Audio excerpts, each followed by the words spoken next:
Kaip manote, ar apie menopauzę ir perimenopauzę mokyklose turėtų būti kalbama taip pat atvirai, kaip ir apie menstruacijas? Šiuo metu apie menstruacijas jau kalbame pakankamai drąsiai, tačiau menopauzė vis dar lieka tarsi nutylėta tema. Apie ją dažnai sužinome tik tada, kai pačios su tuo susidurėme.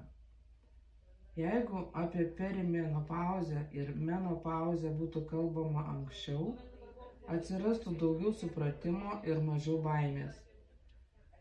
Tai nėra kažkas neįprasto ar gėdingo, tai natūralus moters gyvenimo etapas. Man atrodo, kad žinios šioje srityje padėtų ne tik pačioms moterims geriau suprasti save, bet ir aplinkiniams, šeimos nariams, kolegoms, partneriams, būti supratingesniems.